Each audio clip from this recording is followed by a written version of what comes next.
അങ്ങനെ കുറച്ച് ദിവസത്തെ പനിക്ക് ശേഷം അല്ലൂട്ടൻ തിരിച്ച് സ്കൂളിലേക്ക് പോവാണ് കേട്ടോ. ഞങ്ങൾ രണ്ടുപേരും, ഞാനും തുമ്പമ്മയും കൂടെ അല്ലൂട്ടനെ വണ്ടിയിൽ കയറ്റി കൊടുക്കാൻ വേണ്ടിയിട്ട് കാത്തു നിൽക്കുകയാണ്, വണ്ടിക്ക് വേണ്ടി കാത്തു നിൽക്കുകയാണ്. ആദ്യമൊക്കെ മൂപ്പര് ചിരിച്ചു നിന്നെങ്കിലും കുറച്ച് കഴിയുമ്പോൾ പയ്യെ മൂപ്പര് റിലേ വിട്ടു തുടങ്ങി കേട്ടോ. കാരണം കുറച്ച് ദിവസം വീട്ടിലിരുന്നതല്ലേ.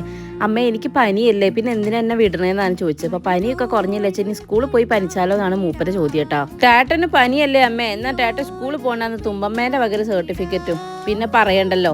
പിന്നെ ഒരു വിധത്തിലാണ് ഞാൻ പറഞ്ഞു വിട്ടത് കേട്ടോ. അടിയും പിടിയും പിണക്കൊക്കെ ആയിട്ടാണെങ്കിൽ അല്ലൂട്ടൻ കൂടെ തന്നെ ഉണ്ടായിട്ട് ഇപ്പൊ പോകുമ്പോ എനിക്കും എന്തോ പോലെ ഉണ്ട് കേട്ടോ. ഇത്രയൊക്കെ മടിയായിട്ടാണെങ്കിൽ എൻ്റെ കുട്ടി വണ്ടി കയറിയതിനു ശേഷം ചിരിച്ചോണ്ടാണ് ടാറ്റ പറഞ്ഞത്. അത് കണ്ടപ്പോഴേക്ക് വല്ലാത്തൊരു സങ്കടം. തുമ്പമ്മേന്റെ ടാറ്റ കൊടുപ്പ് കഴിഞ്ഞിട്ടുള്ള എക്സ്പ്രഷൻ കണ്ടപ്പോഴേക്ക് പാവം തോന്നിയിട്ടാ. കുറച്ച് ദിവസമായിട്ട് കളിക്കാനൊക്കെ ഏട്ടനും കൂടെ തന്നെ ഉണ്ടായിരുന്നല്ലോ. ഏട്ടൻ പോകുമ്പോക്ക് സങ്കടം അല്ലാതെ ഇരിക്കുമോ അല്ലേ.